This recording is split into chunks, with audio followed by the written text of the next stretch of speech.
Hi, so we are gonna start with Indian Trust Act 1882 from the starting because I think the last video I uploaded didn't have the sound. So we'll go through the provisions very thoroughly.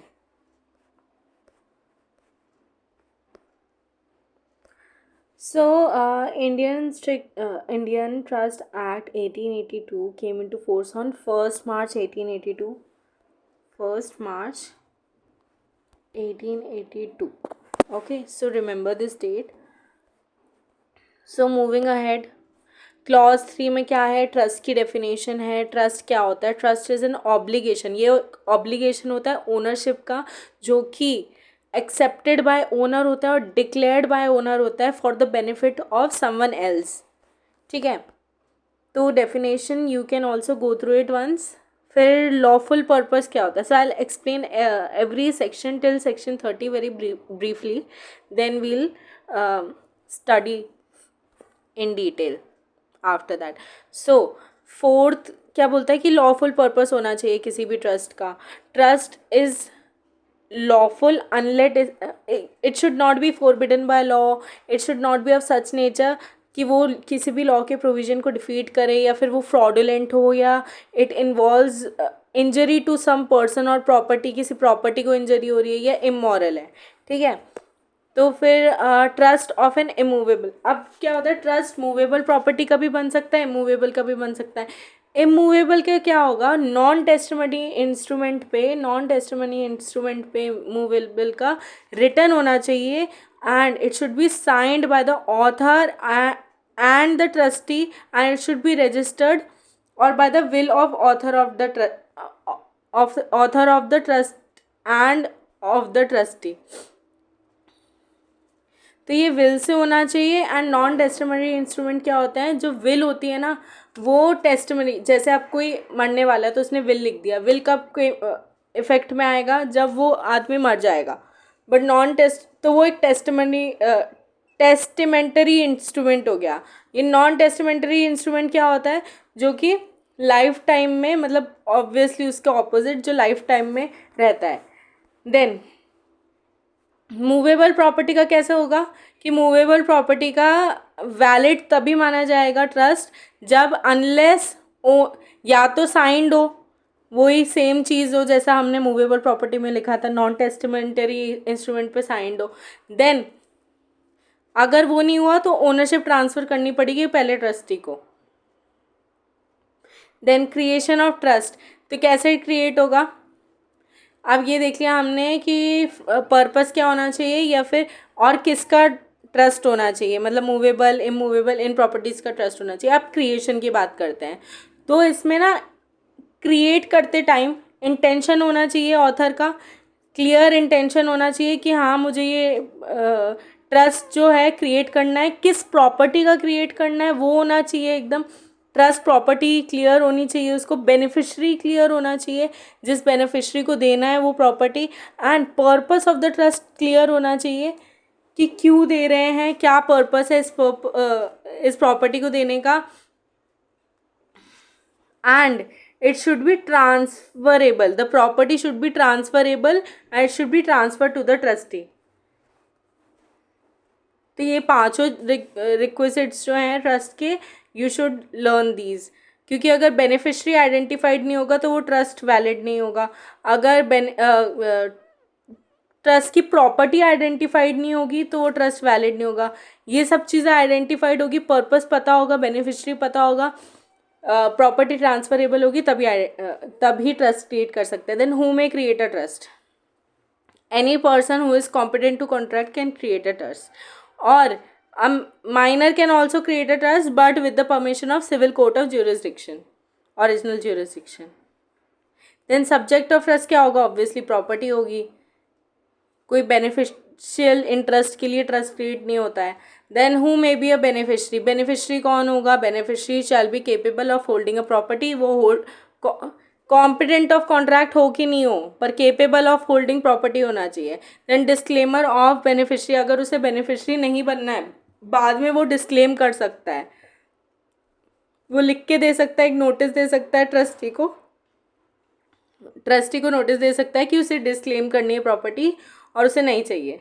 Then who may be a trustee. अब trustee कौन बनेगा? देखो, he is not bound to accept the trust. ऐसा नहीं है कि उसे accept करना ही पड़ेगा, नहीं, उसका खुद की मर्जी है। अगर उसे ट्रस्टी बनना है तो वो बन सकता है, नहीं तो वो डिस्क्लेम कर सकता है। Then who may be a trustee, he should be capable of holding a property. But अगर ट्रस्ट में ऐसा लिखा है कि ट्रस्टी का डिस्क्रिशन रिक्वायर्ड है, मतलब उसका थोड़ा नॉलेज रिक्वायर्ड है कि क्या चीज़ कहाँ इन्वेस्टमेंट, अब जैसे पैसों का इन्वेस्टमेंट कौन, वही करेगा ना जो केपेबल होगा, मेंटली भी साउंड माइंड होगा। तो अगर जहाँ ट्रस्ट में कुछ डिस्क्रिशन एक्सरसाइज करने के लिए होगा, रिटर्न होगा, तो ट्रस्टी वही होना चाहिए जो कॉम्पिटेंट टू कॉन्ट्रैक्ट हो, मतलब अनसाउंड माइंड नहीं होना चाहिए, क्योंकि डिस्क्रिशन मतलब अपनी समझदारी से कोई भी डिसीजन लेना, तो वो तो कोई अनसाउंड माइंड पर्सन नहीं कर सकता ना। देन नो, उसको कोई बाउंडेशन नहीं एक्सेप्ट करने के लिए, वो मना भी कर सकता है, एक रीजनेबल टाइम में मना कर सकता है वो, अगर उसे नहीं चाहिए तो प्रॉपर्टी, अगर उसे ट्रस्टी नहीं बनना तो। देन वो एक्सेप्ट कैसे करेगा? या तो बाय वर्ड्स बोल देगा कि हाँ मुझे एक्सेप्टेड है, या फिर बाय एक्ट एक्सेप्ट कर लेगा। कोई भी ऐसा एक्ट करके, जैसे उसने बोला कि प्रॉपर्टी आपको दे रहे हैं हम, और उसने वो प्रॉपर्टी एक्सेप्ट कर ली, तो ये बाय एक्ट उसने एक्सेप्टेंस कर लिया ट्रस्टी बनने के लिए। Then duties and liabilities of trustee क्या होगा? फर्स्ट ड्यूटी क्या है उसकी? To execute the trust. First तो ये है कि जो भी ट्रस्ट में लिखा होगा उसे वो एग्जीक्यूट करना पड़ेगा। मॉडिफिकेशन वो तभी कर सकता है जब बेनिफिशरी की सहमति हो, बेनिफिशरी का कंसेंट हो मॉडिफिकेशन में। कोई भी अगर ट्रस्ट डीड में कुछ भी क्लॉज मॉडिफाई करना है तो बेनिफिशरी का कंसेंट होना ज़रूरी है। अगर बेनिफिशरी का कंसेंट नहीं, तो अगर कॉम्पिटेंट नहीं है बेनिफिशरी, तो सिविल कोर्ट ऑफ ज्यूरिसडिक्शन का, प्रिंसिपल सिविल कोर्ट का कंसेंट होना ज़रूरी है। देन अगर ट्रस्ट में कुछ इम्प्रैक्टिकल बातें लिखी हैं, लीगल बातें लिखी हैं, तो ट्रस्टी को वो फॉलो करना ज़रूरी नहीं है। Then trustee to inform himself of state of trust property, उसे प्रॉपर्टी का जो भी हाल है, जो भी सर्कमस्टांसेस है, नेचर है, वो फटाफट उसे पता होने चाहिए। कोई भी ऐसी सिचुएशन में अगर प्रॉपर्टी की हज़ार्डियस सिक्योरिटी है, मतलब सिक्योरिटी सफिशेंट नहीं है, या फिर कहीं रिस्की या फिर ऐसी जगह पर इन्वेस्टेड है, मान लो ट्रस्ट मनी है ना, 50 लाख रुपए ट्रस्ट मनी है, और वो कहीं ऐसी जगह इन्वेस्टेड है जहाँ वो बहुत रिस्की है, तो उसे फटाफट एक्शन लेना चाहिए to recover and protect the money. अगर प्रॉपर्टी पे कोई हार्म आ रहा है, तो उसे अब पता होना चाहिए कि स्टेट ऑफ ट्रस्ट प्रॉपर्टी क्या है, उस पर हार्म आने वाला है, और उसे बचाना चाहिए। Then trustee to protect the title of the trust. अगर कोई भी ऐसा क्लेम कर रहा है कि ये प्रॉपर्टी तो मेरी है, तो उसे कोई भी सूट फाइल करना हो, कुछ भी कोर्ट के पास जाना हो, कुछ भी एक्शन लेना हो, उसे वो एक्शन लेना चाहिए to protect the title of the property, क्योंकि बेनिफिशरी का है ना वो प्रॉपर्टी, तो बेनिफिशरी के लिए बचाने के लिए ही तो ट्रस्ट क्रिएट किया है, तो उसे उसकी टाइटल के लिए लड़ना चाहिए। Then trustee not to step up set up the title adverse to the beneficiary, उसको ऐसा कोई किसी पर्सन को सपोर्ट नहीं करना चाहिए जो कि बेनिफिशरी के अगेंस्ट जा रहा है। मतलब अगर कोई पर्सन है जो प्रॉपर्टी पे नज़र है जिसकी, वो क्लेम कर रहा है, तो बेनिफिशरी के तो इंटरेस्ट के अगेंस्ट है ना ये, तो उसे उस पर्सन का साथ नहीं देना चाहिए। Then care required from the trustee, उसे एक मैन ऑफ ऑर्डिनरी प्रूडेंस जैसे केयर करना चाहिए, जैसे वो खुद की प्रॉपर्टी को केयर करेगा, और लॉस और डिस्ट्रक्शन से बचाना चाहिए। अगर उसने पूरी केयर करी तब भी प्रॉपर्टी लॉस्ट या डिस्ट्रॉय हो गई, तो तब वो लायबल नहीं रहेगा। Then conversion of perishable property, अब कोई प्रॉपर्टी ऐसी है वेस्टिंग नेचर की है, पेरिशेबल है, कुछ टाइम बाद ख़राब हो जाएगी, तो उसे कुछ ऐसा करना चाहिए, ऐसे प्रॉपर्टी कन्वर्ट करना चाहिए जो कि परमानेंट नेचर की हो और इमीडिएटली प्रॉफिटेबल कैरेक्टर की हो। अब मान लो कोई पेरिशेबल प्रॉपर्टी है, तो उसे बेच के, या तो वो ऐसा कुछ एक्शन ले सकता है, वो ख़राब होने वाली है तो उसको तभी उसका बेनिफिट है ना, जब उसे बेच दिया जाए और पैसे को सिक्योर कर लिया जाए। तो बेच के पैसे सिक्योर करके कहीं इन्वेस्ट कर सकता है। ऐसा कुछ इमीडिएट एक्शन उसे प्रॉफिटेबल बनाने के लिए ले लेना चाहिए, अगर वो वेस्टिंग नेचर की। अगर फ्यूचर प्रॉपर्टी है कि फ्यूचर में उसका इंटरेस्ट मिलेगा, तो फिर तब भी उसको ऐसा कुछ उस प्रॉपर्टी को ग्रो करने में, उसकी वैल्यू ग्रो करने में हेल्प करना चाहिए। जैसे कोई ट्रेड या बिजनेस में लगा सकता है, कहीं ऐसे इन्वेस्ट कर सकता है। Then trustee to be impartial, तो जो ट्रस्टी है ना उसको इम्पार्शियल होना चाहिए। अगर बहुत सारे बेनिफिशरीज हैं एक से ज़्यादा, तो ऐसा नहीं कि एक बेनिफिशरी को सपोर्ट करे, उसको इम्पार्शियल होना चाहिए। Then trustee to prevent waste, उसको कोई भी वेस्ट नहीं करना चाहिए। अगर उसकी प्रॉपर्टी में, देखो अगर प्रॉपर्टी पोजेशन में, अब सक्सेशन है प्रॉपर्टी का, सेवरल पर्सन्स के बेनिफिट के लिए एक प्रॉपर्टी है। अब दादाजी मरे, उन्होंने बोला कि हाँ ये मेरा बेटा है चिंटू, इसको प्रॉपर्टी दे देना, और चिंटू के डेथ के बाद पिंटू को दे देना, और पिंटू की डेथ के बाद चिंटू को दे देना। तो अब ये क्या है, सक्सेशन में है प्रॉपर्टी, है ना, सक्सेशन में लोगों के बेनिफिट हो रहा है। तो अब ये क्या होगा, अगर बीच में मान लो पिंटू बोलता है कि मैं तो इस प्रॉपर्टी को डिस्ट्रॉय कर दूंगा, मैं अगर मेरे पास प्रॉपर्टी नहीं रहेगी, मेरे बच्चों के पास नहीं रहेगी, तो किसी और के पास भी नहीं जाएगी। तो क्या करना चाहिए ट्रस्टी को इमीडिएटली कोई एक्शन लेना चाहिए टू प्रोटेक्ट द प्रॉपर्टी। अब अकाउंट्स एंड इन्फॉर्मेशन, उसको सारे अकाउंट्स एंड इन्फॉर्मेशन जो हैं वो क्लियर रिकॉर्ड रखना चाहिए एट ऑल रीजनेबल टाइम्स। सब अकाउंट्स एंड इन्फॉर्मेशन का क्लियर रिकॉर्ड होना चाहिए। और बेनिफिशरी जब भी अकाउंट्स और इंटरेस्ट मांग, अब क्या होता है कुछ कुछ ऐसे, जैसे ट्रस्ट मनी है, उस पर इंटरेस्ट मिल रहा है ना, हर महीने कोई इंटरेस्ट आ रहा है, बैंक में मान लो एफडी में जमा है, तो उस पर तो इंटरेस्ट आ रहा है ना, तो बेनिफिशरी मांग सकता है ना कि पिछले महीने कितना इंटरेस्ट आया, तो उसे फर्निश करना चाहिए बेनिफिशरी को। Then investment of trust money, कि जो ट्रस्ट मनी है उसे अगर ट्रस्ट डीड में लिखा है अगर इन्वेस्टमेंट का, तो इन्वेस्ट करना चाहिए ऐसे सिक्योरिटीज़ में, क्लास ऑफ सिक्योरिटीज़ में जो कि स्पेसिफाइड बाय सेंट्रल गवर्नमेंट है उनके ऑफिशियल गैजेट में। ठीक है, तो ऐसी सिक्योरिटीज़ जो सेफेस्ट सिक्योरिटी होगी उसमें इन्वेस्ट करना चाहिए। अगर बेनिफिशरी केपेबल है टू गिव हिज कंसेंट, तो कोई भी इन्वेस्टमेंट उसकी कंसेंट के बिना नहीं होगा। Then power to purchase redeemable stock at a premium, कोई भी ऐसा स्टॉक जो कि प्रीमियम पे मिल रहा है, ज़्यादा रेट पे मिल रहा है उसकी फेस वैल्यू से, वो परचेज करने का भी पूरा राइट है। Then mortgage of land pledge to government, ऐसे इन्वेस्टमेंट करने का भी राइट है। अगर कोई भी मॉर्गेज ऑफ इमूवेबल प्रॉपर्टी है उसमें इन्वेस्टमेंट करना है जो कि ऑलरेडी प्लेज्ड है किसी सिक्योरिटी के लिए under the land improvement act 1871, उसमें ऑलरेडी वो प्रॉपर्टी प्लेज्ड है, उसके मॉर्गेज में इन्वेस्ट करना भी परमिसेबल है। Then sale of trustee directed to sell within specified time. अब क्या है, तो I forgot to tell you one thing, कि जो ये ट्रस्ट की बात कर रहे हैं ना हम, ये प्राइवेट ट्रस्ट की बात कर रहे हैं, ये सेक्शन 1 में दिया है, प्राइवेट ट्रस्ट की बात कर रहे हैं हम, पब्लिक ट्रस्ट इसमें नहीं गवर्न होता, तो कंफ्यूज मत होना। Then sale of trustee directed to sell within specified time, अब ट्रस्टी है, उसे अगर बोला है कि आप 5 साल में ये प्रॉपर्टी सेल कर दो, तो ऐसा नहीं कि वो 6 साल में सेल करे, उसे रीजनेबल एक अगर उसने 6 साल में सेल किया, 5 साल में नहीं किया, ट्रस्ट डीड के अकॉर्डिंग नहीं चला, तो वो ब्रीच होगा और उसे कॉम्पनसेशन देना पड़ेगा और उसे बताना भी पड़ेगा कि वो लेट क्यों हुआ। अगर ये जो डिले हुआ है ये कोर्ट की परमिशन के साथ है, सिविल कोर्ट की, प्रिंसिपल सिविल कोर्ट की परमिशन के बाद हुआ है, तो फिर लाइबिलिटी नहीं बनती ट्रस्टी की, नहीं तो उसकी लाइबिलिटी बनेगी।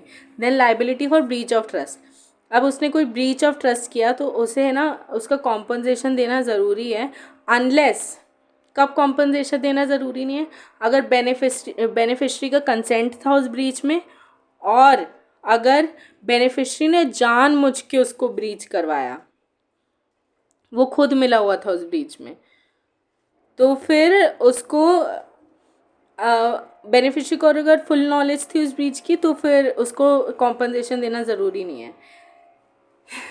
तो अब ब्रीच के साथ जो कॉम्पनसेशन उसे देगा वो ब्रीच का, तो क्या उसे इंटरेस्ट भी देना पड़ेगा? तो हाँ, इंटरेस्ट कब कब देना पड़ेगा?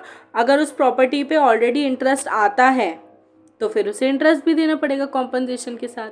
अब प्रॉपर्टी का पैसा तो दे ही रहा है, प्रॉपर्टी तो दे ही रहा है, पर क्या और देना चाहिए? कॉम्पनसेशन के साथ इंटरेस्ट भी देना पड़ेगा उसे ब्रीच करने के लिए।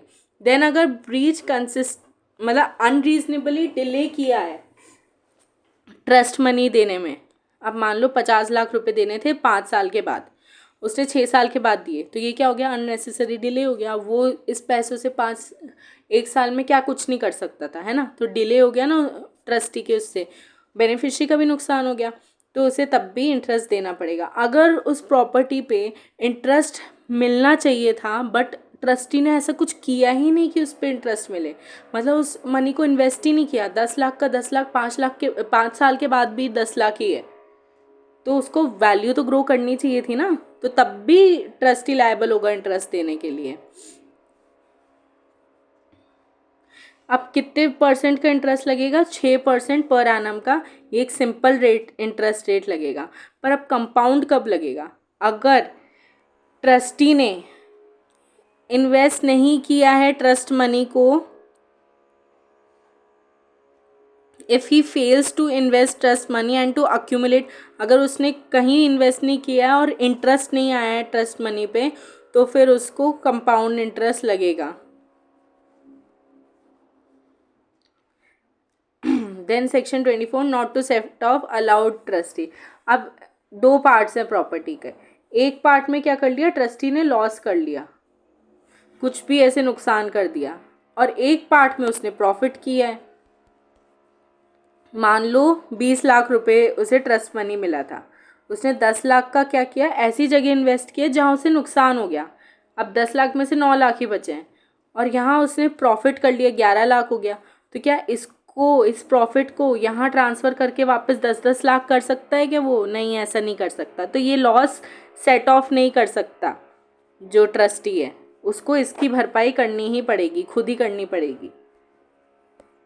Then no liability for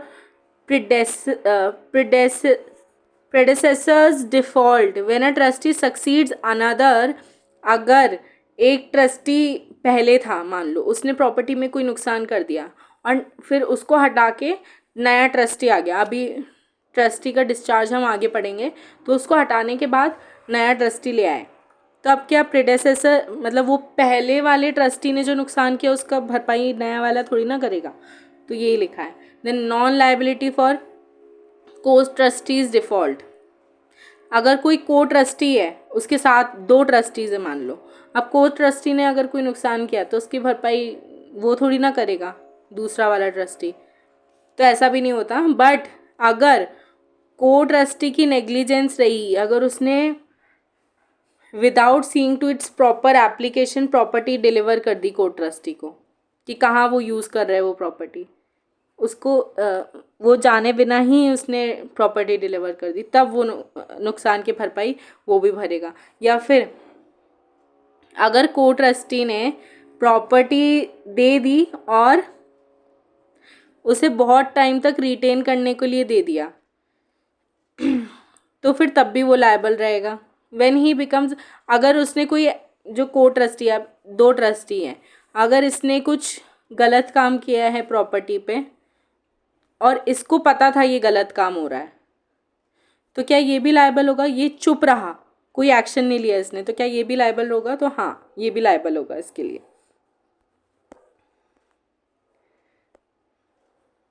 then several liability of को ट्रस्टीज। को ट्रस्टी जो हैं, अगर उन्हें जॉइंटली कोई ऐसा गड़बड़ की है तो जॉइंटली लायबल होंगे for breach of trust, each liable to beneficiary for the whole of loss.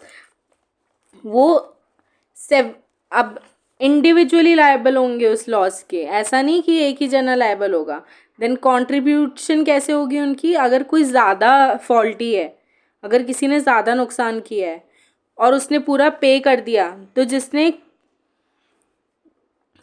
Come loss किया है और उसने अमाउंट पे कर दिया, तो वो कंपेल कर सकता है दूसरे पर्सन को कि वो भी अमाउंट उसका भरपाई करे। देन अगर कोई इक्वली लॉस है, मतलब इक्वली दोनों ने नुकसान किया है अगर, तो वो दोनों, अगर एक जने ने पे कर दिया है, मतलब बहुत सारे ट्रस्टीज हैं, अब एक ने पे कर दिया, सब इक्वली लायबल हैं, अब एक ने बहुत ज़्यादा पे कर दिया है तो फिर वो कंपेल कर सकता है बाकी सबको कि वो कंट्रीब्यूट करें। तो यही होता है। Then non liability of trustee paying without notice of transfer by beneficiary. अगर कोई भी बेनिफिशरी का इंटरेस्ट है वो किसी और के पास चला गया है और ट्रस्टी को ये नहीं पता था, मान लो ये बेनिफिशरी है, इसने अपना इंटरेस्ट किसी और को ट्रांसफ़र कर दिया है, तो ये अब ट्रस्टी को नहीं पता था, है ना, तो ट्रस्टी ने एक प्रॉपर्टी टाइम आने पे किसके नाम कर दी, बेनिफिशरी के नाम कर दी, तो ये क्या जाके ट्रस्टी को क्लेम कर सकता है कि भाई मेरी प्रॉपर्टी कैसे तुमने उसके नाम कर दी। तो ऐसा ये लायबल नहीं रहेगा, ट्रस्टी लायबल नहीं रहेगा उसे पे करने के लिए, क्योंकि डील इन दोनों के बीच में हुई थी ना, तो ये अब इसको ही पकड़ेगा वापस, बी को।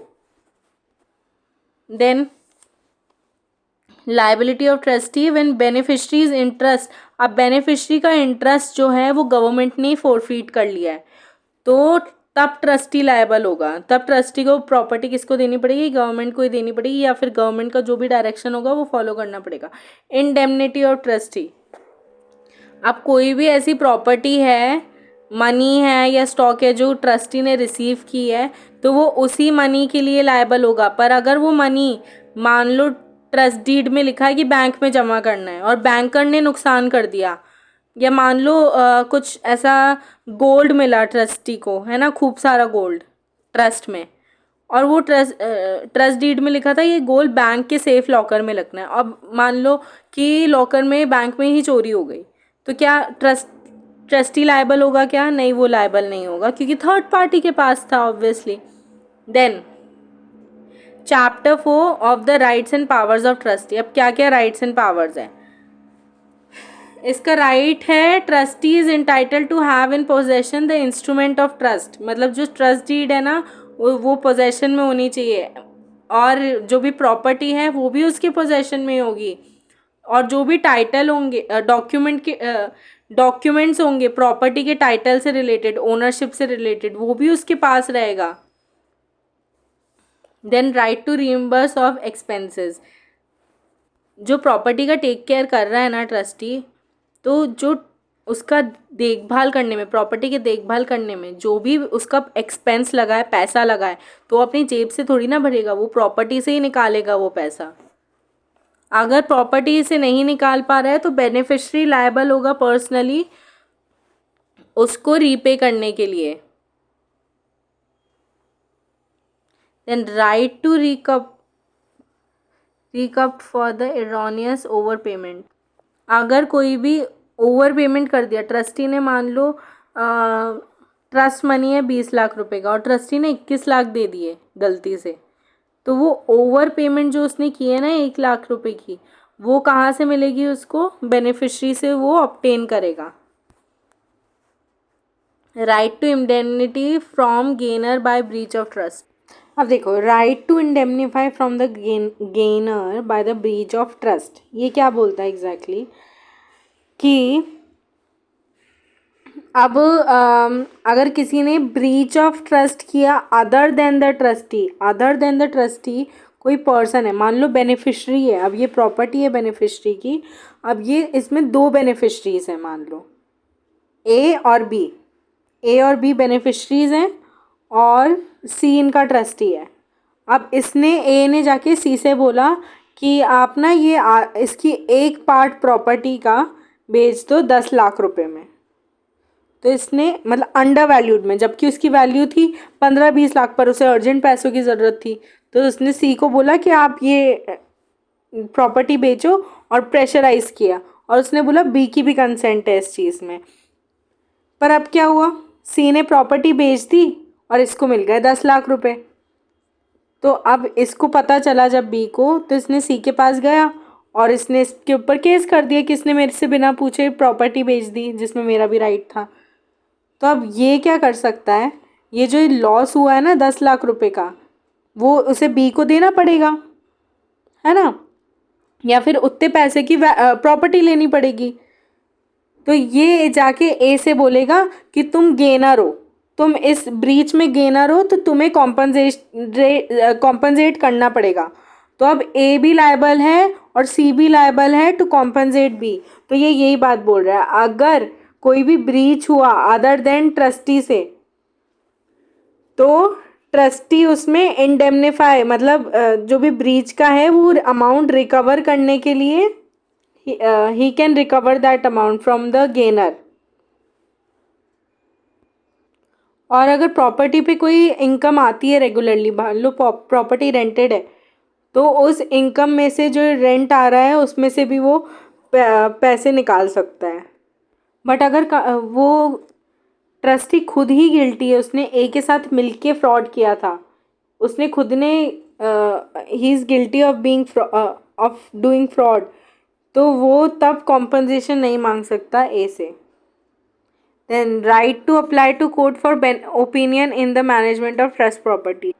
अगर ट्रस्टी को कभी ऐसा लगता है कि उसको एडवाइस की ज़रूरत है कि प्रॉपर्टी का कैसे डिस्पोजिशन करना है या कुछ भी डायरेक्शन की ज़रूरत है, तो वो प्रिंसिपल सिविल कोर्ट में एक पेटिशन अप्लाई करके और डायरेक्शंस ले सकता है, कोर्ट की एडवाइस ले सकता है। उसे पूरा सूट फाइल करने की ज़रूरत नहीं है।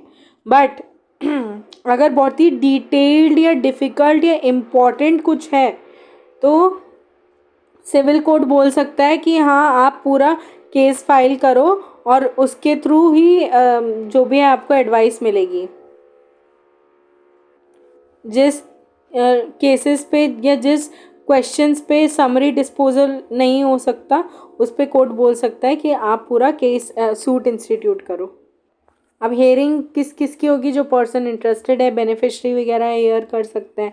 अब पेटिशन की कॉपी भी सर्व होगी। Trustee स्टेटिंग in good faith the fact in such petition acting upon the opinion and advice given by the court shall be deemed to be so far regards his own responsibility to have discharged his duty। अब जो भी court advice देगा ना, वो उसे follow करना पड़ेगा और सारे फैक्ट्स जो भी कोर्ट पूछेगा पेटिशन में, और जो भी पेटिशन में फैक्ट्स लिखे हैं वो सब कुछ ट्रू होने चाहिए उसकी नॉलेज के अकॉर्डिंग। अब इसका खर्चा कौन उठाएगा? सूट में खर्चा होता है जो, वो कोर्ट डिसाइड करेगा कि खर्चा कौन उठाएगा। Then right to settlement of accounts. अब जब उसकी ट्रस्टी की जो ड्यूटीज़ हैं वो कंप्लीट हो गई हैं, तो उसका राइट है कि वो सारे अकाउंट्स को सेटल्ड करे। जो भी ट्रस्ट प्रॉपर्टी से रिलेटेड सारे अकाउंट्स हैं वो सेटल करे, और एक एक्नॉलेजमेंट, मतलब नो ड्यू सर्टिफिकेट जो होता है वो ले ले बेनिफिशरी से कि कोई भी ड्यूज़ बाकायदा नहीं है जो उसे पे करने हैं, ट्रस्टी को बेनिफिशरी को पे करने हैं। तो वो एक रिटर्न एक्नॉलेजमेंट ले लेगा बेनिफिशरी से। इससे क्या होगा कि अब मान लो ट्रस्ट की प्रॉपर्टी ट्रस्टी ने दे दी बेनिफिशरी को, पर बाद में जाके बेनिफिशरी क्लेम कर देता है कि मुझे कम मिला प्रॉपर्टी का हिस्सा, तो फिर इसलिए नो ड्यू सर्टिफिकेट वो पहले ही ले लेता है। General authority of the trustee. अब ट्रस्टी वो सारे एक्ट करेगा जो कि नेसेसरी है for the protection and benefit of the trust property, और प्रोटेक्शन और सपोर्ट उस बेनिफिशरी का करेगा जो कि इनकॉम्पिटेंट है टू कॉन्ट्रैक्ट, मतलब जो अनसाउंड माइंड है उसको, उसका भी सपोर्ट करेगा। ये ट्रस्टी की ड्यूटी है। Except with the permission of principal court of original jurisdiction no trustee shall lease a property. मतलब अगर लीज आउट करने के लिए प्रॉपर्टी, उसको क्या करना पड़ेगा? Principal court of original jurisdiction का अप्रूवल लेना पड़ेगा, अगर उसे 21 ईयर्स से ज़्यादा लीज आउट करना है तो।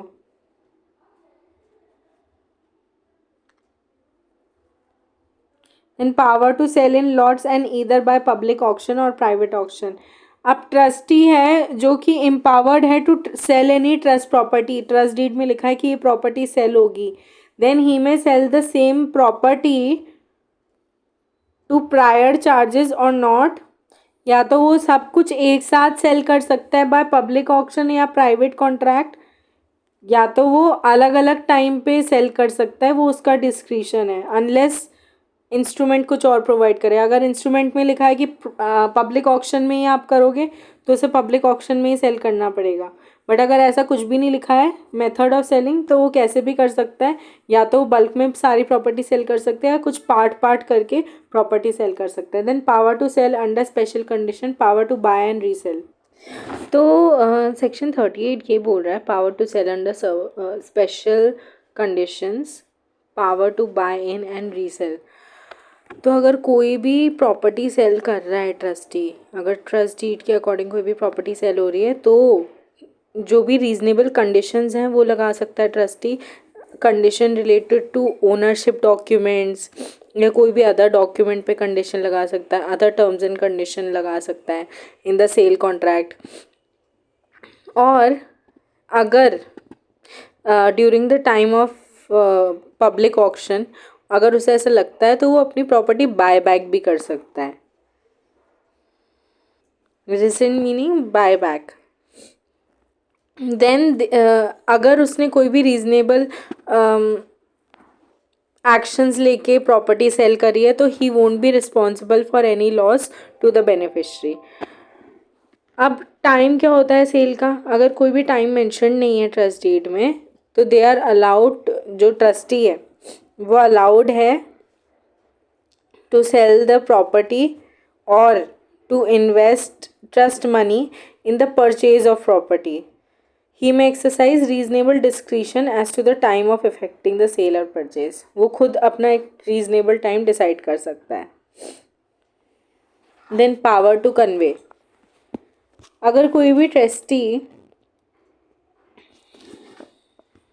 oh my god, अब उसको सेल कंप्लीट करने के लिए, अगर ट्रस्ट डीड में सेल लिखा है तो उसे सेल कंप्लीट करने के लिए जो भी उससे हो बनता है, मतलब जो भी पावर्स की ज़रूरत है उसे, जो नेसेसरी पावर्स की टू इफ़ेक्ट दैट सेल, तो वो पावर यूज़ कर सकता है. Power to vary investment. अब अगर कोई भी इन्वेस्टमेंट किया गया है ट्रस्ट मनी का किसी और सिक्योरिटीज़ में, तो सेबी ट्रस्टी जो है वो जो उसने इन्वेस्टमेंट किया हुआ है उसे विड्रॉ करके री इन्वेस्ट कर सकता है अप्रूव्ड सिक्योरिटी में, विच इज़ अंडर सेक्शन 20. किसी भी टाइम पे वो विड्रॉ कर सकता है. बट अगर बेनिफिशरी है जो कॉम्पिटेंट है and he is entitled to receive the income of the trust property, तो फिर उसके कंसेंट के बिना कोई भी चेंजेस नहीं हो सकते हैं इन्वेस्टमेंट में. Then section 41 power to apply properties of minor for their maintenance etcetera. अब कोई भी प्रॉपर्टी अगर होल्ड करी गई है फॉर द माइनर, तो ट्रस्टी को जो भी इनकम रिसीव हो रही है उस प्रॉपर्टी पे, वो उसके मेंटेनेंस में, एजुकेशन में एक्सपेंस कर सकता है उस इनकम से, और उस प्रॉपर्टी को उसका जो भी इंटरेस्ट है या कोई भी उस पर अमाउंट है वो अक्यूमुलेट करके और कहाँ इन्वेस्ट कर सकता है. सेक्शन 20 की जो भी इन्वेस्टमेंट की जो भी अप्रूव्ड सिक्योरिटीज़ हैं उसमें. अब जो अमाउंट उसने अक्यूमुलेट किया था वो अगर उसे यूज़ कर सकता है अगर उसे ज़रूरत पड़े तो. Then where the income of trust property is insufficient for the minor's maintenance, then with the permission of civil court of original jurisdiction, apply the whole or any part of the property towards such maintenance. अगर जो भी उस property पे जो भी income receive हो रही है, जो ट्रस्ट प्रॉपर्टी है उस पर जो भी इनकम रिसीव हुई है वो माइनर के मेंटेनेंस के लिए इनफ नहीं है, सफिशेंट नहीं है, तो क्या कर सकता है वो उस पूरी प्रॉपर्टी को ही बेच के या तो मेंटेनेंस कर सकता है, उस पूरी प्रॉपर्टी को या पार्ट ऑफ द प्रॉपर्टी को मेंटेनेंस में लगा सकता है. Then power to give receipts. अब अगर कोई भी ऐसा इनकम रिसीव हो रही है, मान लो कोई भी प्रॉपर्टी पे, ट्रस्ट प्रॉपर्टी पे या कोई सिक्योरिटी रिसीव हो रही है या मूवेबल प्रॉपर्टी रिसीव हो रही है, तो जो पर्सन ये चीज़ डिलीवर कर रहा है ना उसको एक रिसीट देनी पड़ेगी ट्रस्टी को. अब इस रिसीट से वो पर्सन जो है वो डिस्चार्ज हो जाएगा फ्रॉम एनी लायबिलिटी. अगर ट्रस्टी ने उस प्रॉपर्टी का मिसयूज़ भी कर लिया तो वो पर्सन लायबल नहीं होगा। Then power to compound, then अगर 2 और मोर ट्रस्टीज एक साथ काम कर रहे हैं then they can accept any composition और any security for any debt. किसी डेट को सेटल करने के लिए कोई भी सिक्योरिटी एक्सेप्ट करना ये उनका काम है। Then allow any payment for the any time for the payment of any debt. अगर कोई फर्दर टाइम किसी को डेट के पेमेंट के लिए रिक्वायर्ड है तो वो टाइम देना। Then compromise compound abandon submit to arbitration and settle any debt. अगर प्रॉपर्टी पे कोई डेट है तो वो सेटल करना एंड उसका क्लेम जो भी है वो सेटल करना। Then he can enter into give execute do such agreements that releases or other thing as to them to seem expedient without being responsible for any loss occasioned by any act thing so done by him in good faith। तो वो good faith में कोई भी ऐसा document में agree कर सकता है, साइन कर सकता है, कोई भी ऐसे इंस्ट्रूमेंट लिख सकता है जिससे कि जो भी वो प्रॉपर्टी है उसका डेट वगैरह सब सेटल ऑफ हो जाए and he if he has done it with good faith तो वो रिस्पॉन्सिबल नहीं होगा फॉर एनी लॉस। अगर ये पावर किसी सोल ट्रस्टी को दी हुई है तो वो सोल ट्रस्टी पूरी पावर पूरी एग्जीक्यूट करे। और अगर कोई और कॉन्ट्ररी इंटेंशन एक्सप्रेस्ड है ट्रस्ट डीड में तो वैसे ट्रस्ट डीड के अकॉर्डिंग ही काम होगा बेसिकली। और ये सेक्शन अप्लाई होता है trust created after this act came into force. ठीक है, तो power to several trustees of whom one disclaims और डाइज। तो अगर ट्रस्ट डीड में कोई भी नंबर मेंशन नहीं है कितने नंबर ऑफ ट्रस्टीज होने चाहिए, तो अगर कोई भी ट्रस्टी मर जाता है, मतलब 5 ट्रस्टीज हैं एक प्रॉपर्टी के और एक मर गया, 4 बच गए, या फिर एक ने छोड़ दिया डिस्चार्ज हो गया 4 बचे हैं, तो वो चारों ट्रस्ट को एग्जीक्यूट करेंगे। बट अगर ट्रस्ट डीड में लिखा है 5 होने चाहिए तो 5 ही होने चाहिए, एक और को असाइन करना पड़ेगा। Then suspension of trustees power to decree. अब अगर कोर्ट का कोई डिसीजन है तो कोई भी कोर्ट ने अगर कोई डिसीजन सुनाया है कि ट्रस्ट ऐसे एग्जीक्यूट होना चाहिए ट्रस्ट डीड, तो उस कोर्ट जो भी डिसीजन हो वही फॉलो होगा। Then chapter 5 disabilities of trustees. तो कब अगर trustee after the acceptance of the trust उसने एक्सेप्ट कर लिया तो वो कैसे रिनाउंस कर सकता है? वो रिनाउंस नहीं कर सकता है बट कुछ कुछ कंडीशंस में कर सकता है। अगर स्पेशल पावर गिवन है ट्रस्ट डीड में कि वो कभी भी रिनाउंस कर सकता है। अगर बेनिफिशरी कॉम्पिटेंट पर्सन है तो उसकी कंसेंट से कर सकता है, या फिर permission by principal civil court, वो परमिशन दे तब कर सकता है। Then trustee can not delegate. तो ट्रस्टी अपनी पावर्स डेलीगेट नहीं कर सकता किसी और पर्सन को, या तो फिर को ट्रस्टी को या किसी स्ट्रेंजर को नहीं कर सकता। अगर ट्रस्ट इंस्ट्रूमेंट में उसकी स्पेसिफिक पावर्स दी गई हैं तो वो उसे किसी और को डेलीगेट नहीं कर सकता अनलेस ट्रस्ट डीड में ही लिखा हो कि आप पावर ट्रस्टी अपना पावर डेलीगेट कर सकता है, या फिर delegate in the regular course of business. कुछ रेगुलर कोर्स ऑफ छोटी मोटी चीज़ें उसने डेलीगेट कर दी तो वो कर सकता है, या डेलीगेशन इज़ नेसेसरी। अगर नेसेसरी ही बन गया, वो मान लो कहीं बाहर जा रहा है तो किसी को पर्सन को पकड़ा के कुछ काम पकड़ा के पावर पकड़ा के वो जा सकते हैं। Then being competent to the contract consent. अगर बेनिफिशरी कॉम्पिटेंट है कॉन्ट्रैक्ट के और वो बोलता है कि आप ये डेलीगेट कर दो तो वो कर सकता है। Then co-trustees can not act singly.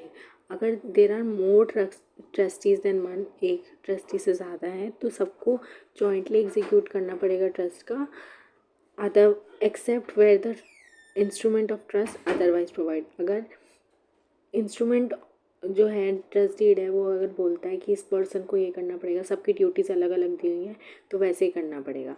But अगर ऐसा कुछ नहीं मेंशन्ड है ट्रस्ट डीड में तो साथ में करना पड़ेगा। Then the control of discretionary power.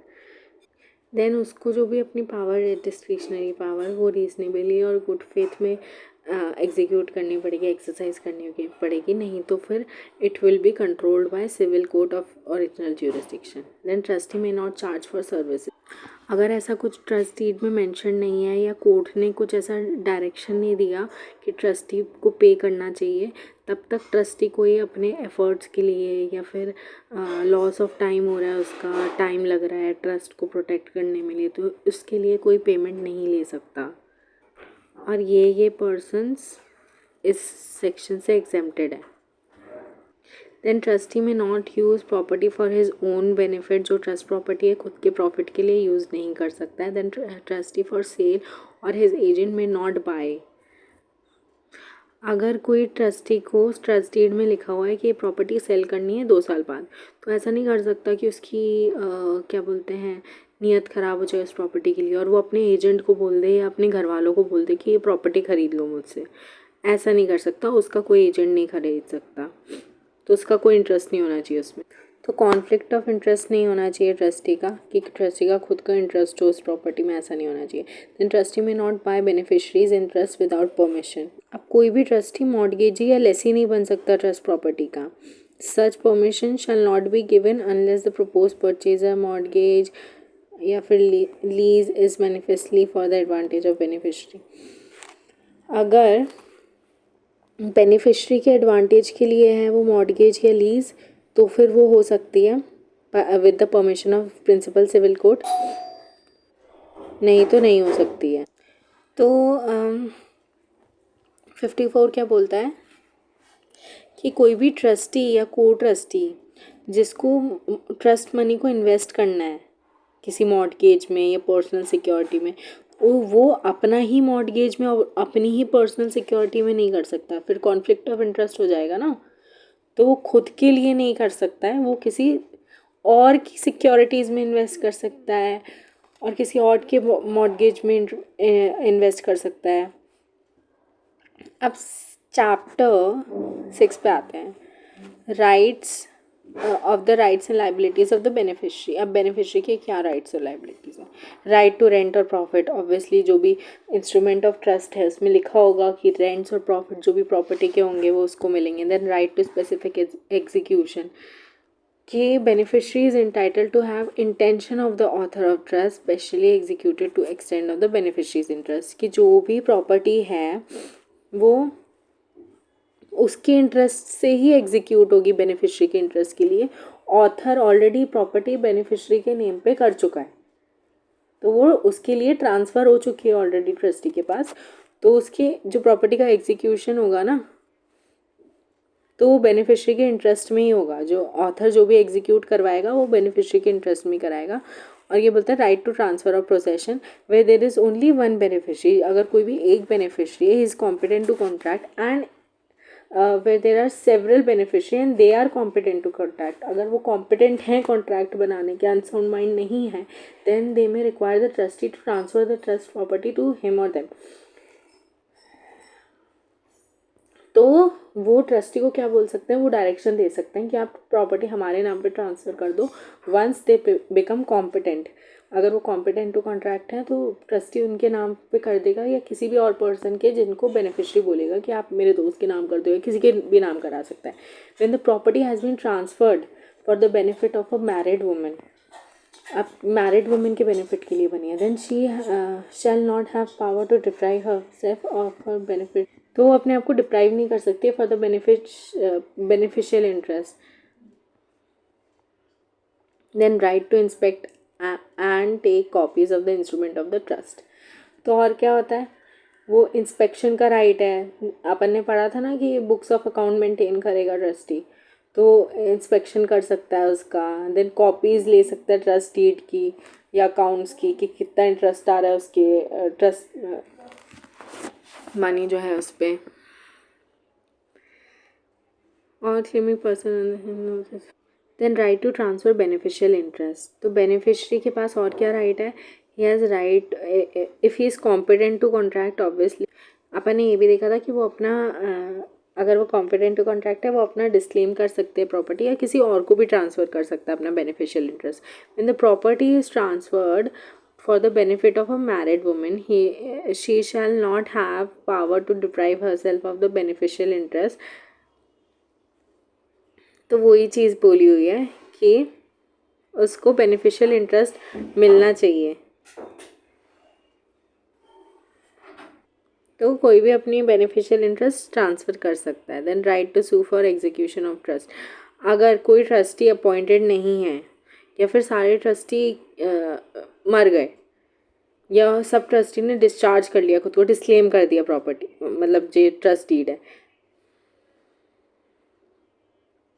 या फिर ट्रस्ट का जो सब्जेक्ट मैटर है ना वही इम्प्रैक्टिकल बन गया किसी रीज़न की वजह से, देन बेनिफिशरी क्या कर सकता है, वो एक सूट इंस्टीट्यूट कर सकता है, कोर्ट के पास जा सकता है for the execution of trust as far as may be possible be executed by the court.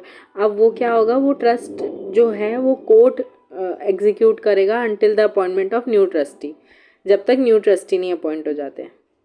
अब क्या बोल रहा है, राइट टू प्रॉपर ट्रस्टीज। अब बेनिफिशरी के पास राइट होता है that the trust property shall be properly protected and held, कि उसकी जो प्रॉपर्टी है जिसके बेनिफिट के लिए ट्रांसफ़र हो रही है वो प्रॉपरली हेल्ड होनी, प्रोटेक्टेड होनी चाहिए, हेल्ड होनी चाहिए और प्रॉपर पर्सन से हेल्ड होनी चाहिए। मतलब जो ट्रस्टी होते हैं वो मैन ऑफ ऑर्डिनरी प्रूडेंस से रीजनेबल केयर एग्जीक्यूट करना चाहिए। Then proper number of persons होने चाहिए उसको हैंडल करने के लिए प्रॉपर्टी को। देन प्रॉपर पर्सन कौन नहीं होते, कोई जिसका डोमिसाइल अब्रॉड का है, फॉरेनर या एलियन एनिमी, या person having interest inconsistent with the beneficiary, जिसका बेनिफिशरी के साथ इंटरेस्ट क्लैश हो रहा है। देन पर्सन इंसॉल्वेंट पर्सन, या अ married women and a minor भी हो सकते हैं। Then right to compel any act of the duty. Then beneficiary has right that his trustee shall compel to perform any particular act of the duty. अब beneficiary के पास ये भी right है कि वो ट्रस्टी को जो है कंपेल कर सकता है टू परफॉर्म हिज ड्यूटी, या फिर रिस्ट्रेन कर सकता है from committing breach of trust. Then 62 बोलता है wrongful purchase by trustee, where a trustee has wrongfully brought trust property. अगर उसने कोई भी, अब प्रॉपर्टी मिली थी ट्रस्टी को सेल करने के लिए और उसने ना खुद ही अपने आप को बेच दी, तो क्या है, बेनिफिशरी के पास ये राइट है to have the property declared to the trust, वो वापस रीट्रांसफ़र करवा सकता है ट्रस्टी से प्रॉपर्टी खुद के नाम, ट्रस्ट के नाम।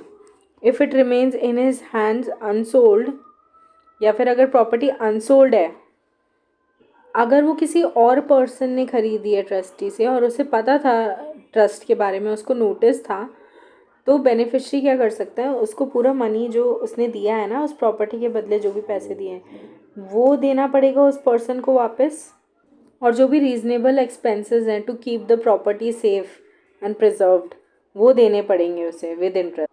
अब उस ड्यूरेशन में जब प्रॉपर्टी उनके पास चली गई थी, ट्रस्टी के पास या बायर के पास जिसने प्रॉपर्टी खरीदी थी, जिसको नोटिस था ट्रस्ट का, तब भी उसने खरीद ली, तो उसको क्या करना पड़ेगा, account for net profit of the property, कि उस ड्यूरेशन में उसने कितना नेट प्रॉफिट कमाया प्रॉपर्टी से वो देना पड़ेगा।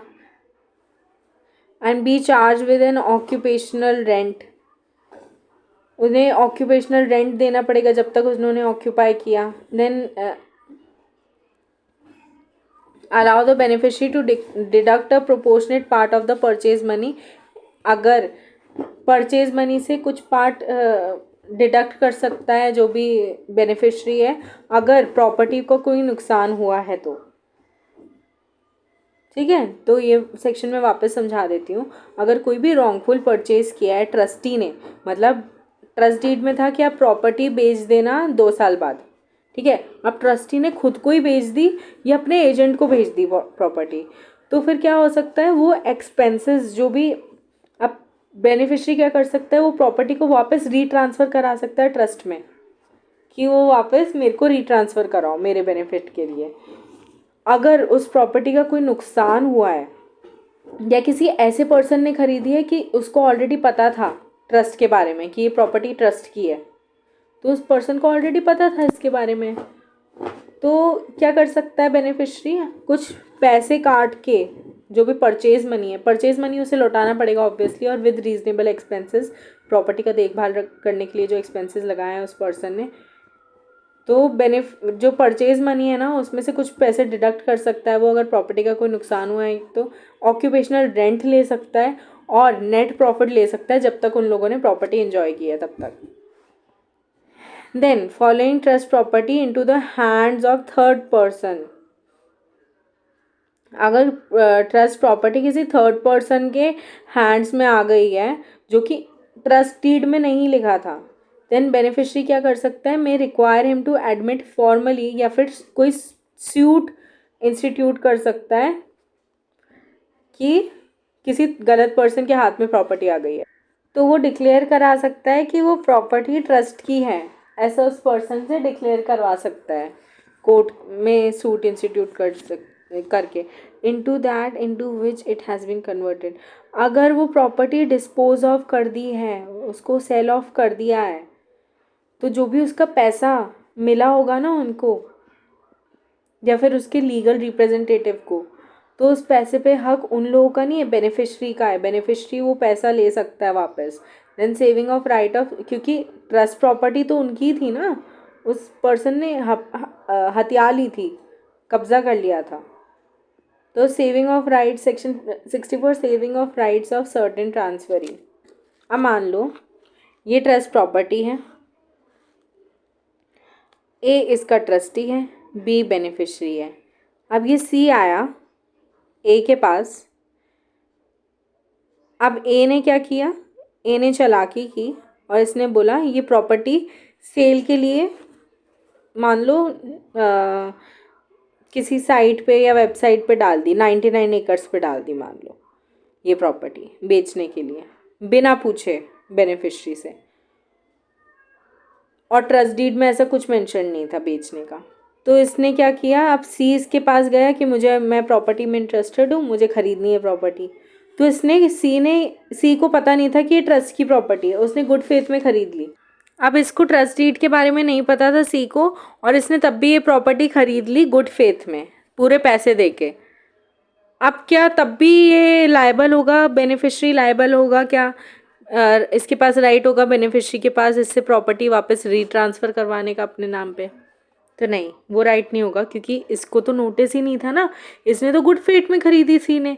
तो ये क्या करेगा, ये इसको कुछ नहीं बोल सकता सी को, ये किसके पास जाएगा, ये ए के पास जाएगा कि तूने, मतलब ए की रिस्पॉन्सिबिलिटी है ना, ए की गलती है, तो उसने ब्रीच ऑफ ट्रस्ट किया, तो इसमें सी की गलती नहीं है। इसने तो गुड फेथ में खरीदी सी ने और पूरा कंसिडरेशन भी दिया, तो ये सी लायबल नहीं होगा किसी भी केस में अगर उसने गुड फेथ में खरीदी है तो। अब अगर उसे ट्रस्ट की नॉलेज होती सी को, तो तब तो वो लायबल, मतलब बी बेनिफिशियरी उससे वापस ले सकता था प्रॉपर्टी, बट उसको ट्रस्ट की नॉलेज नहीं थी तो वो नहीं ले सकता। Then acquisition by trustee of trust property wrongfully converted. अब कोई भी ट्रस्टी है, उसने वो प्रॉपर्टी किसी को भी सेल करी और आफ्टरवर्ड्स वो खुद ही ओनर बन गया उस प्रॉपर्टी का, मतलब उसने खुद ने परचेज कर ली, तो प्रॉपर्टी वापस ट्रस्ट की बन जाती है। मतलब वो ब्रीच नहीं कर सकता ना ट्रस्ट डीड का, वो अपने आप को थोड़ा ना सेल कर सकता है या किसी और को कर दे और फिर खुद ले ले। देन अगर ट्रस्टी ने समझदार बनने के चक्कर में अपनी प्रॉपर्टी ट्रस्ट की प्रॉपर्टी के साथ मिला दी, ये ट्रस्ट की प्रॉपर्टी, ये उसकी प्रॉपर्टी, तो क्या कर सकता है, बेनिफिशियरी इंटाइटल्ड है टू क्रिएट अ चार्ज, कोई सूट इंस्टीट्यूट कर सकता है फॉर द होल्ड फंड और अपना हिस्सा क्लेम करने के लिए। Then wrongful employment by partner trustee of trust property for partnership purpose. अब अगर कोई ट्रस्टी है, वो अब ट्रस्टी है, वो है ना पार्टनर भी है एक दूसरे का, मतलब को ट्रस्टीज़ हैं, बहुत सारे ट्रस्टीज़ हैं मान लो एक प्रॉपर्टी के, और वो पार्टनर भी है, उसकी पार्टनरशिप फॉर्म भी है उन लोगों की। तो क्या कर रहा है, अब वो जो प्रॉपर्टी है ना जो ट्रस्ट प्रॉपर्टी है उसका मिसयूज़ कर रहा है, पार्टनरशिप अपना बिजनेस चला रहा है वहाँ पर, तो वो लायबल होगा टू प्रॉपर्टी का मिसयूज़ करने के लिए या यूज़ करने के, और जिन भी ट्रस्टीज़ को पता है ना उसके बारे में कि वो मिसयूज़ कर रहा है प्रॉपर्टी का, वो सेवरली या जॉइंटली लायबल होंगे for the breach of trust. Then liability of beneficiary joining in breach of trust, where one person or several beneficiaries join in committing breach of trust. अगर बहुत सारे बेनिफिशरीज हैं और वो ज्वाइन कर लेते हैं to commit the breach of trust या knowingly obtains any advantage without the consent of another beneficiary and becomes aware of the breach of trust and कोई प्रॉपर स्टेप नहीं लेते हैं to protect the interest of other beneficiary has deceive the trustee. अब मान लो ये इतनी बड़ी property है ना, इसके 5 बेनिफिशरीज हैं A B C D E. तो अब क्या होगा, अब A क्या करता है, या तो कुछ ब्रीच कमिट कर देता है, ब्रीच ऑफ ट्रस्ट कमिट कर देता है.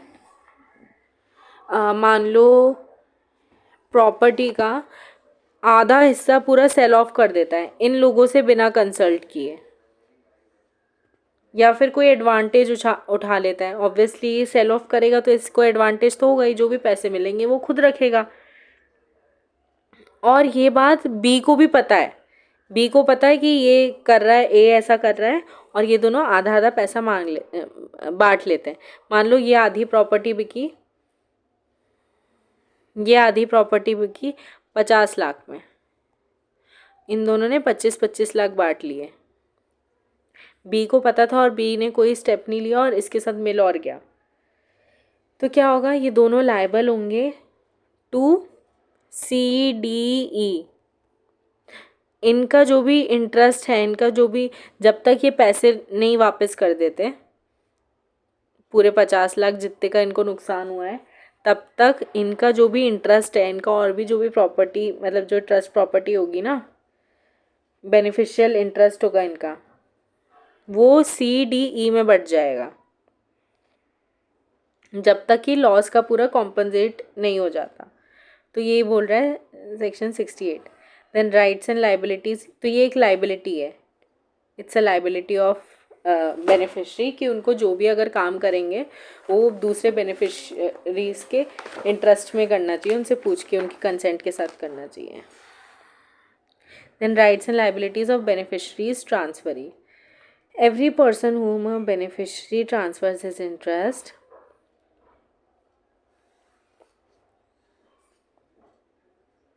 अगर बेनिफिशरी ने अपना इंटरेस्ट किसी और को ट्रांसफ़र कर दिया तो जितने भी राइट्स और लाइबिलिटीज़ होंगे ना, वो उस पर्सन को वो भी ट्रांसफ़र हो जाएंगे. Then chapter 7 of vacating the office of the trustee. अब उसका ऑफिस कैसे वेकेट होगा, बाय हिज डेथ और by the discharge of from his office. या तो वो डिस्चार्ज कर दिया जाएगा या डेथ हो जाएगी, या कंप्लीशन पे डिस्चार्ज हो जाता है ना. ऑब्वियसली ट्रस्ट डीड कंप्लीट हो गई तो वो डिस्चार्ज हो गया, और डेथ हो, या तो उसकी डेथ हो गई तो वो ऑफिस वेकेट हो जाएगा. देन डिस्चार्ज ऑफ ट्रस्टीज़ कैसे होता है, और देखो, या तो एक्सटेंशन हो गया ट्रस्ट का, ट्रस्ट अब एग्जिस्ट नहीं करता. Then the completion of his duties, या तो कंप्लीट हो गई सारी ड्यूटीज़ जो कि लिखी हुई थी, या फिर, और अगर इंस्ट्रूमेंट में लिखा हुआ है कि इस डेट को, या इंस्ट्रूमेंट में प्रिस्क्राइब्ड है कि कब किस कंडीशन पे वो डिस्चार्ज हो सकता है, तो वैसे डिस्चार्ज हो जाएगा. या by the appointment under the act of new trustee appoint किया उसके प्लेस पे, तब डिस्चार्ज हो जाएगा. By the consent of himself and beneficiary का कंसेंट होगा तब डिस्चार्ज हो जाएगा. अगर बहुत सारे बेनिफिशरी हैं तो सारे अगर कॉम्पिटेंट हैं तो सबका कंसेंट चाहिए. बाय द कोर्ट डिस्चार्ज हो जाएगा. तो ऐसे ऐसे डिस्चार्ज हो सकता है trustee. Then petition to be discharge from trust. Every trustee may apply by petition to Principal Civil Court of original jurisdiction to be discharged from his office if the court finds that there is sufficient reason for such discharge. तो petition भी लगा सकता है जो trustee है court में कि वो डिस्चार्ज होना चाहता है, और अगर कोर्ट को लगता है तो वो उससे डिस्चार्ज कर सकता है, और कोई कॉस्ट पे करने के लिए बोल सकता है। ट्रस्ट प्रॉपर्टी में से उसे जो भी कॉस्ट है वो पे करने के लिए बोल सकता है। देन बट वेर अगर कोई सफिशिएंट रीज़न नहीं दिखता है तो कोर्ट उसे डिस्चार्ज नहीं करेगा, अनलेस कोई प्रॉपर पर्सन फाइंड नहीं हो जाता उसकी जगह पर एक्ट करने के लिए। Then appointment of new trustees on death. अब इसमें न्यू ट्रस्टी के अपॉइंटमेंट के लिए बोला गया है कि कब कब अपॉइंट हो सकता है, या तो उसकी डेथ हो गई हो पुराने जो करंट जो ट्रस्टी था, या फिर उसने डिस्क्लेम कर दिया हो, या फिर 6 महीने से ज़्यादा वो इंडिया से बाहर रह गया हो। अब रेजिडेंट इंडियनीज ट्रस्टी हो सकता है, या फिर अब वो ट्रस्ट पे ध्यान ही नहीं दे पाएगा तो कैसे ट्रस्टी बनेगा वो। तो या फिर he has been declared insolvent, या फिर उसने रिफ्यूज़ कर दिया है टू बिकम अ ट्रस्टी, या फिर सिविल कोर्ट को ऐसा लगता है कि वो अनफिट है, इनकेपेबल है टू होल्ड द ट्रस्ट, तो क्या कर सकते हैं। या फिर उसका कोई ऐसा उसका इंटरेस्ट है in in contradiction to the interest of the beneficiary, तो क्या कर सकते हैं, न्यू ट्रस्टी अपॉइंट कर सकता है। कैसे कैसे, पर्सन नॉमिनेटेड, अगर ट्रस्ट इंस्ट्रूमेंट में ही लिखा हुआ है कि इस पर्सन को ट्रस्टी बनाया जाएगा अगर जो करंट ट्रस्टी है वो हट जाता है, तो अगर उसमें इंस्ट्रूमेंट में लिखा हुआ है तो उस ट्रस्टी को बना दिया जाएगा। If there is no such person given in the instrument, तो कौन एज अ ट्रस्टी एक्ट करेगा, जो ऑथर है जिसने ट्रस्ट क्रिएट किया, अगर वो अलाइव है और competent to make a contract है तब वो ही बनेगा ट्रस्टी। या फिर सर्वाइविंग और कंटिन्यूइंग ट्रस्टीज़, जो भी अब मान लो 4 ट्रस्टीज़ हैं, एक ने छोड़ दिया या एक की डेथ हो गई, तो जो सर्वाइविंग ट्रस्टीज़ हैं वो करेंगे। या फिर legal representative of the last surviving trustee, अब पहले कोई एक्स ट्रस्टी था उसका कोई लीगल रिप्रेजेंटेटिव, या कंटिन्यूइंग ट्रस्टी का कोई लीगल रिप्रेजेंटेटिव आ जाएगा उसकी जगह। देन रिटायरिंग ट्रस्टीज़ का कोई legal representative. Then if they all retire simultaneously, the last retiring trustee, जो लास्ट रिटायर हुआ था वो बन जाएगा।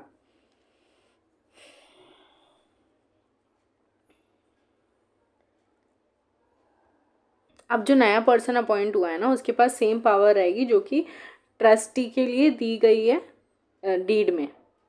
And every such appointment shall be in writing, जो अपॉइंट कर रहा है वो राइटिंग में अपॉइंट करेगा। एंड न्यू ट्रस्टी जो होगा उसकी सेम पावर रहेगी पुराने ट्रस्टीज जैसी, एंड राइट्स लाइबिलिटी सब सेम रहेगी। Then appointment by the court. अब क्या हो रहा है, अगर खुद अपॉइंट नहीं कर सकता बेनिफिशरी या फिर इम्प्रैक्टिकल होता है न्यू ट्रस्टी को अपॉइंट करना, तो सिविल कोर्ट को पिटिशन करके अपॉइंटमेंट के लिए बोल सकता है फॉर द न्यू ट्रस्टी, जैसा कि सिविल कोर्ट को सही लगे, एंड कोर्ट अपॉइंट कर देगी ट्रस्टी को। अब जो ये कोर्ट न्यू ट्रस्टी अपॉइंट करेगा तो ये with the wish of author होना चाहिए, ऑथर की इसमें पूरी की पूरी कंसेंट होना चाहिए, जो कि ट्रस्ट में इंस्ट्रूमेंट में अगर लिखा है तो। Then wish of the person who is empowered to appoint as new trustee, उसका पावर होना उसका इंटरेस्ट होना चाहिए, उसकी विश होनी चाहिए, उसका कंसेंट होना चाहिए, जिसने जो एम्पावर्ड है to appoint a new trustee. अब कौन एम्पावर्ड हो सकता है, बेनिफिशरी भी एम्पावर्ड हो सकता है। And to the question whether the appointment will promote और impede the execution of trust, कि जो अपॉइंटमेंट हो रहा है वो ट्रस्ट के बेनिफिट के लिए हो रहा है, उसको प्रमोट करने के लिए हो रहा है, ये भी ध्यान में रखना पड़ेगा। And where there is more beneficiary than one, then the interest of such beneficiary, उनके जो एक से ज़्यादा बेनिफिशरी है उन सबकी कंसेंट होनी चाहिए और उनके इंटरेस्ट से ही अपॉइंट होना चाहिए। Then wasting of trust property in the new trustee, जो भी ट्रस्ट की प्रॉपर्टी होगी ना, जो नया ट्रस्टी अपॉइंट हुआ है 73-74 में, वो सारी प्रॉपर्टी किस में वेस्ट करेगी, या तो सर्वाइविंग और कंटिन्यूइंग जो ट्रस्टी हैं पहले के उनमें भी, और जो न्यू ट्रस्टी या फिर उनके लीगल रिप्रेजेंटेटिव में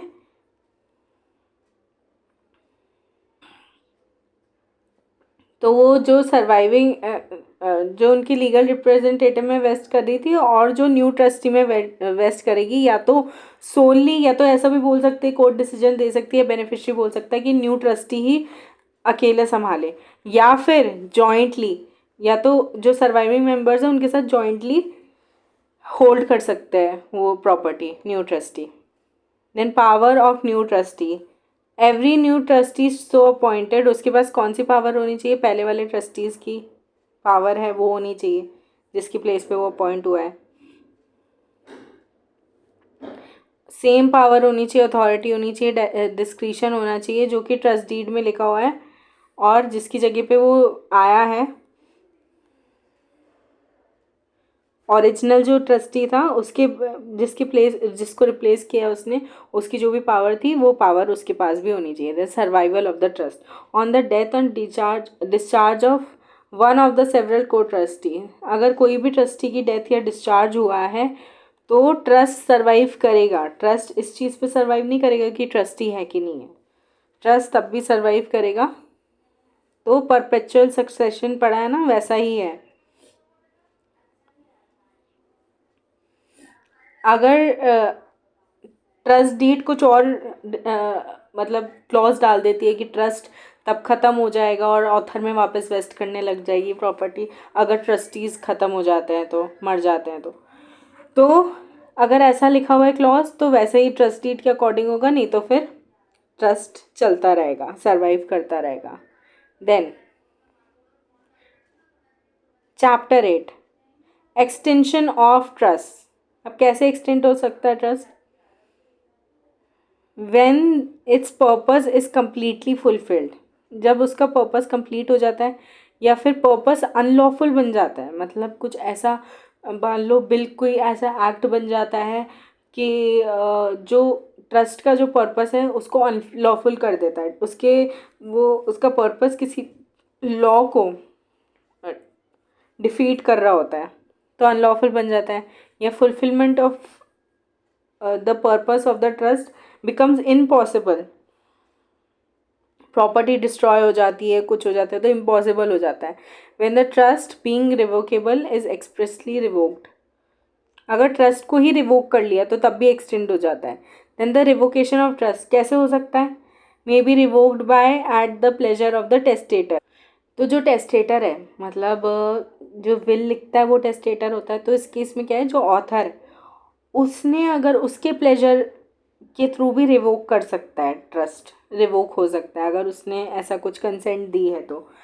and it can only be a trust otherwise created can only be revoked only where beneficiaries are competent to the contract, अगर बेनिफिशरीज कॉम्पिटेंट हैं कॉन्ट्रैक्ट के, बेनिफिशरीज अगर कॉम्पिटेंट हैं कॉन्ट्रैक्ट के तो उनकी कंसेंट से वो ट्रस्ट रिवोक हो सकता है, या फिर trust has been declared by non testamentary instrument, non testamentary instrument पे बना है अगर वो, या बाय वर्ड्स ऑफ माउथ अगर मतलब ओरली बनाया गया है, या exercise of power of revocation expressly reserve to the author of the trust, या फिर ट्रस्ट का जो ऑथर है उसने खुद ने रिवोक कर लिया, या तो नॉन टेस्टिमेंटरी इंस्ट्रूमेंट पे बना है या फिर ओरली बना है और ऑथर ने ही रिवोक कर लिया हो बोल के कि मैं आप ट्रस्ट को रिवोक कर रहा हूँ, तो तब रिवोक हो सकता है।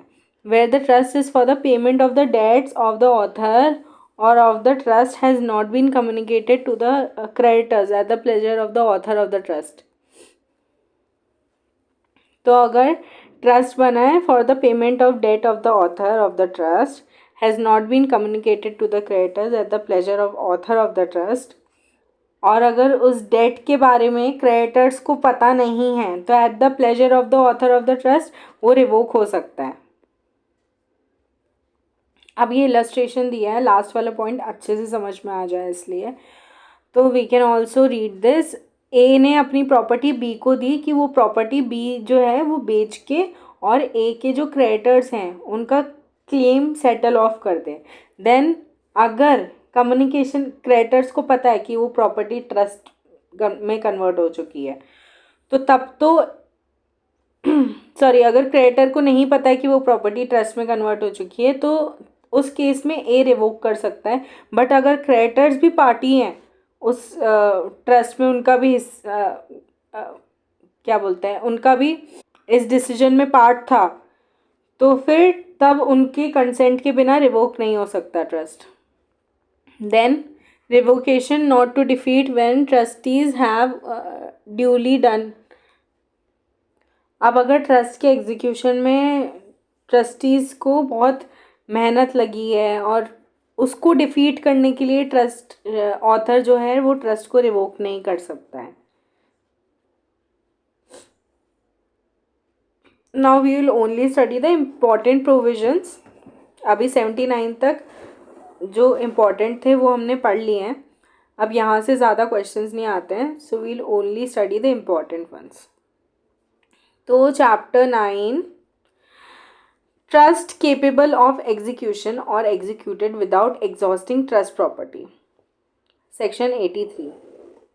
A trust is incapable of being executed where the trust is completely executed without exhausting the trust property. The trustee, in absence of the direction to the contrary, must hold the trust property as is unexhausted for the benefit of the author of the trust or his legal representative. अब क्या है, trust property या तो इनएग्जॉस्टिव है, अनएग्जॉस्टिव है, मतलब exhaust नहीं हुई है, ख़त्म नहीं हुई है, या फिर ट्रस्ट प्रॉपर्टी ट्रस्ट इनकेपेबल था ऑफ एग्जीक्यूशन। तो क्या हो सकता है, अब ट्रस्ट तो एग्जीक्यूट हुआ नहीं या फिर ट्रस्ट प्रॉपर्टी बची है, तो क्या हो जाएगा, ट्रस्टी जो है वो होल्ड करेगा वो property for the benefit of author of the trust. जो ऑथर है उसके लिए होल्ड करेगा या उसके रिप्रेजेंटेटिव के लिए। Then moving ahead, transfer for illegal person, where the owner of property transfer it to someone another person for an illegal purpose, such purpose is not carried out in execution. तो अगर owner of the property ने transfer की property for some illegal person, तो transfer is जो effect होगा for permitting the transferee to retain the property. अब transferee है जो वो रिटेन कर रहा है प्रॉपर्टी को, मतलब होल्ड कर रहा है प्रॉपर्टी को। Then transferee must hold the property for the benefit of transferor. तो ट्रांसफरी है, he would hold the property for the benefit of transferor. अब ये भी कुछ कुछ सेम ही चीज़ बोल रहा है सेक्शन 85, इसे हम एक एग्जांपल से समझेंगे। तो टेस्टेटर जो है, मतलब विल जिसने बनाई है, वो अपनी प्रॉपर्टी किसी और को के नाम कर रहा है, और सॉरी ट्रस्ट क्रिएट कर रहा है for the purpose, unlawful purpose के लिए ट्रस्ट क्रिएट कर रहा है। देन जो टेस्टेटर्स हैं, मतलब जो बेनिफिशरीज हैं, वो अग्री कर रहे हैं उस चीज़ से कि वो अनलॉफुल पर्पस के लिए यूज़ होनी चाहिए, तो बेनिफिशरी को होल्ड करना पड़ेगा वो property for the benefit of testator's legal representative. जो वो टेस्टेटर है ना जिसने विल क्रिएट किया है, उसके लीगल रिप्रेजेंटेटिव के लिए होल्ड करनी पड़ेगी प्रॉपर्टी।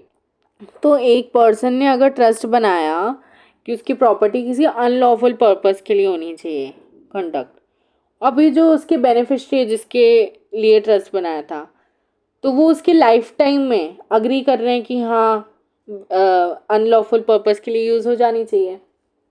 देन उन बेनिफिशरीज को वो प्रॉपर्टी होल्ड करनी पड़ेगी फॉर द लीगल हायर्स, तो उसका कोई इलीगल यूज़ ना करके उसको होल्ड करना पड़ेगा, और जब जो उसके लीगल हायर्स होंगे ना, उनको वो प्रॉपर्टी चली जाएगी, बेनिफिशरी के पास नहीं जाएगी, क्योंकि ट्रस्ट का पर्पस ही अनलॉफुल है।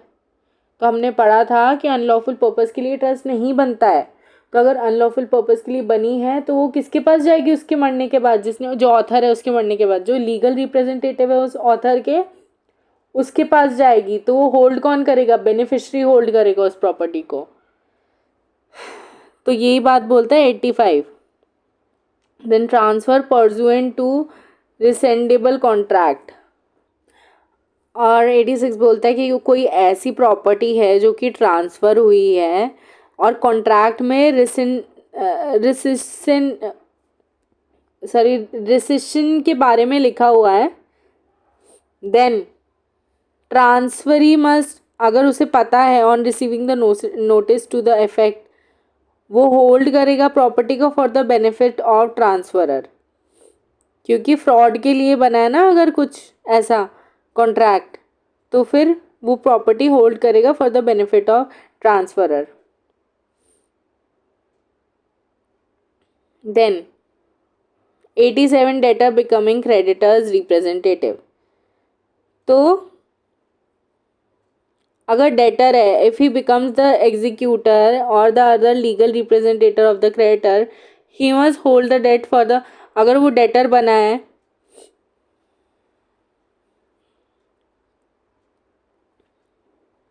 डेटर जो है अगर क्रेडिटर का रिप्रेजेंटेटिव बना है या एग्जीक्यूटर बना है, तो होल्ड करेगा उस डेट को for the benefit of person interested in. Then advantage gain by fiduciary. अगर कोई भी ट्रस्टी है, एग्जीक्यूटर है, पार्टनर है, एजेंट है, या डायरेक्टर ऑफ कंपनी, या लीगल रिप्रेजेंटेटिव, या other person who is in a fiduciary character to protect the interest of another person, मतलब उसके पास कोई प्रॉपर्टी हो, मान लो जो उसे प्रोटेक्ट करना है किसी और पर्सन के लिए, बट उसका कोई पेक्यूनियरी इंटरेस्ट आ जाता है बीच में, मतलब उसका इंटरेस्ट क्लैश हो जाता है, या पेक्यूनियरी इंटरेस्ट वो एडवांटेज गेन कर लेता है उस प्रॉपर्टी से, देन उसको क्या पढ़ना पड़ेगा, ही must hold the benefit of other person the advantage so gain. जो भी उसने एडवांटेज गेन किया ना, वो उस अदर पर्सन के लिए उसे रखना पड़ेगा, होल्ड करना पड़ेगा.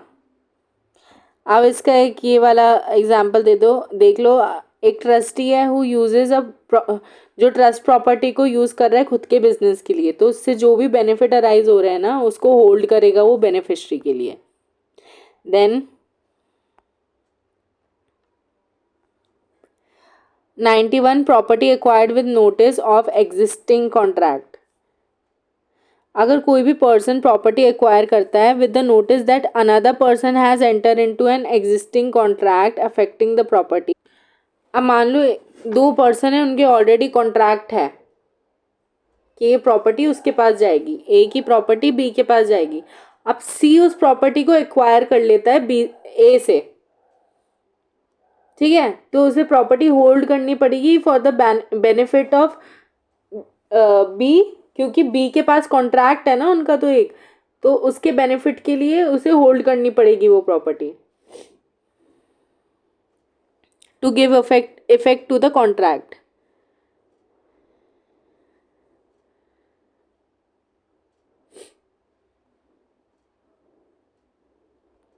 Then section 95 obligators duties,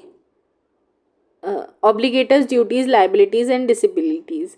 The person holding the property in accordance with any of the preceding sections, जो होल्ड कर रहा है ना प्रॉपर्टी, वो वही सारी ड्यूटीज़ परफॉर्म करेगा, और सेम लाइबिलिटीज़ एंड डिसेबिलिटीज़ रहेंगी जो कि एक ट्रस्टी की रहती है, ठीक है. मतलब उसे प्रॉपर्टी को राइटफुली टेक केयर करना है, उसका कोई भी नुकसान नहीं होने देना है, उसके जो भी टाइटल है उसको प्रोटेक्ट करना है बेनिफिशरी के इंटरेस्ट के लिए. Then where he rightfully cultivates the property employment trade in business, he entitled a reasonable remuneration for his trouble, loss of time and cultivation. But उसको ना सारा राइटफुल रेम्यूनरेशन मिलेगा for his trouble, scale, loss of time, such cultivation और employment, जो trustee को नहीं मिलता है. So that's it, we'll meet in the next video with some other topic.